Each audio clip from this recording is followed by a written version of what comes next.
आज हम कौन सा पाठ पढ़ेंगे? दूसरे का अभ्यास करेंगे। पाठ हमने पढ़ लिया। इसमें सबसे पहले है मेरी समझ से। इसमें पहला क्वेश्चन है, नीचे दिए गए प्रश्नों का सटीक उत्तर कौन सा है? उसके सामने तारा बनाइए। दोस्त, खेल में इतना गुस्सा अच्छा नहीं। मैंने तो अपना बदला ले लिया है। अगर तुम मुझे हॉकी नहीं मारते तो शायद मैं तुम्हें 2 ही गोल से हराता।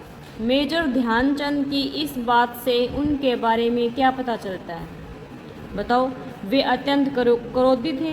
No ma'am. वे अच्छे ढंग से बदला लेते थे। No ma'am. उन्हें हॉकी से मारने पर वे अधिक गोल करते थे।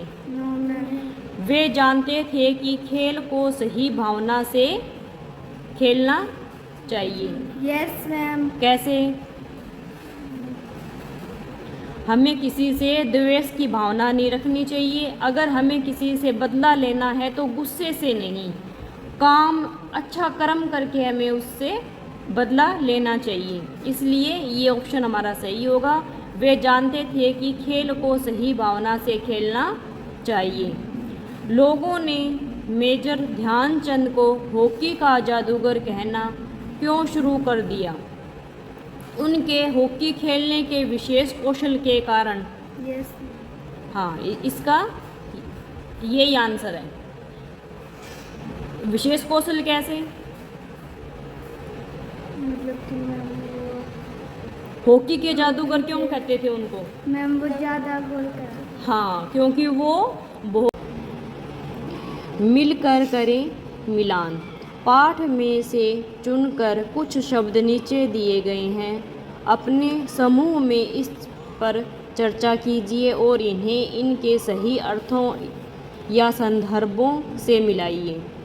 इसके लिए आप शब्दकोश, इंटरनेट या अपने शिक्षकों की सहायता ले सकते हैं। इधर एक साइड में शब्द लिखे हैं, एक तरफ इनके अर्थ या संदर्भ लिखा है। लॉन्स नायक, ये क्या था? भारतीय सेना का एक पद, रैंक है। लॉन्स नायक क्या है? भारतीय सेना का एक पद, रैंक है। बर्लिन ओलंपिक, वर्ष 1936 में जर्मनी के बर्लिन शहर में आयोजित ओलंपिक खेल प्रतियोगिता, जिसमें 49 देशों ने भाग लिया। दूसरे का कौन सा मिलान है? चौथे से। पंजाब रेजिमेंट, स्वतंत्रता से पहले अंग्रेजों की भारतीय सेना का एक दल। ये क्या है? पंजाब रेजिमेंट।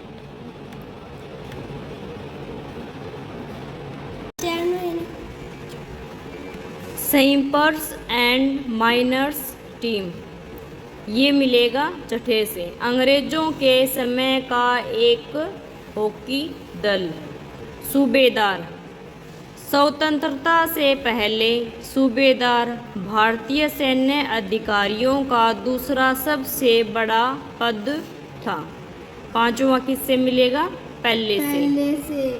छावनी, सैनिकों के रहने का क्षेत्र।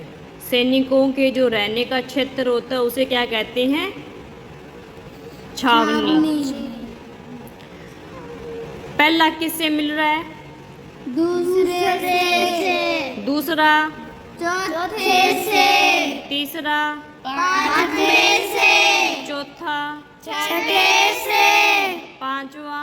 पहले से। छठा? तीसरे से। ठीक है। पंक्तियों पर चर्चा।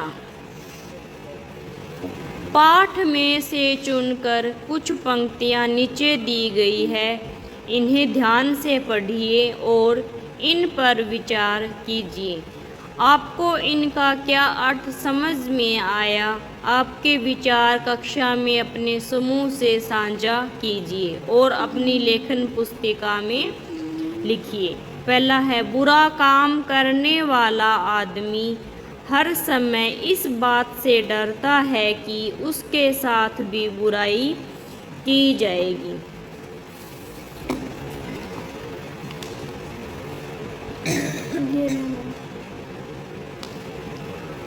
तो इसको हम कैसे करेंगे? उपरोक्त पंक्ति एक महान जीवन सत्य को दर्शाती है। यह उस घटना से उपजी है जब एक प्रतिद्वंदी खिलाड़ी ने गुस्से में आकर ध्यानचंद पर हॉकी से वार किया। जब ध्यानचंद ने बदला लेने की बात कही तो वह खिलाड़ी भयभीत हो गया, परंतु ध्यानचंद ने अपनी श्रेष्ठ खेल भावना का परिचय देते हुए हिंसा के बदले 6 गोल करके अपनी प्रतिभा का प्रदर्शन किया। इस घटना से न केवल खेल में बल्कि जीवन में भी नैतिक मूल्यों और क्षमाशीलता के महत्व का पता चलता है। दर्शाता है कि सच्चा खिलाड़ी यह है कि जो अपने कौशल से जीतता है, न कि दूसरों को नुकसान पहुंचाकर। दूसरा, मेरी तो हमेशा यह कोशिश रहती है कि मैं गेंद को गोल के पास ले जाकर अपने किसी साथी को दे दूं, ताकि उसे गोल करने का श्रेय मिल जाए।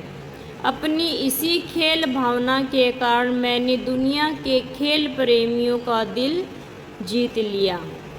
इसका उत्तर रहेगा, मेजर ध्यानचंद की असाधारण खेल भावना और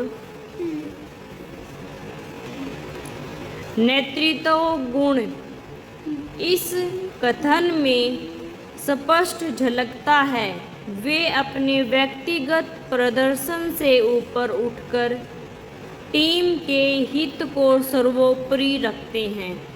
उनकी यह रणनीति थी कि वे गेंद को गोल के निकट से ले जाकर अपने साथी खिलाड़ियों को गोल करने का अवसर प्रदान करें। इस निस्वार्थ दृष्टिकोण से न केवल टीम का मनोबल बढ़ता है, बल्कि प्रतिद्वंदियों को भी भ्रमित करने में मदद मिलती है। एक कुशल नेता की भांति वे अपनी टीम के सदस्यों को आगे बढ़ने और अपनी प्रतिभा दिखाने का मौका देते थे। वह खेल के सच्चे मर्म, टीम की सफलता और खेल के आनंद को प्रतिबिंबित करता है। उनकी इस विनम्र और टीम केंद्रित दृष्टिकोण ने उन्हें विश्व भर के खेल प्रेमियों का चहेता बना दिया, जो उन्हें हॉकी का जादूगर कहलाने में महत्वपूर्ण कारक सिद्ध हुआ। सोच विचार के लिए संस्मरण को एक बार फिर से पढ़िए और निम्नलिखित के बारे में पता लगाकर अपनी लेखन पुस्तिका में लिखिए। ध्यानचंद की सफलता का क्या रहस्य था?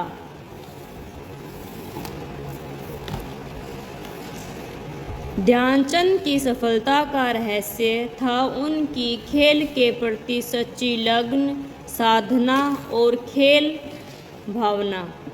उन्होंने जब हॉकी खेलना शुरू किया तो वे बिल्कुल नौसिखिए थे।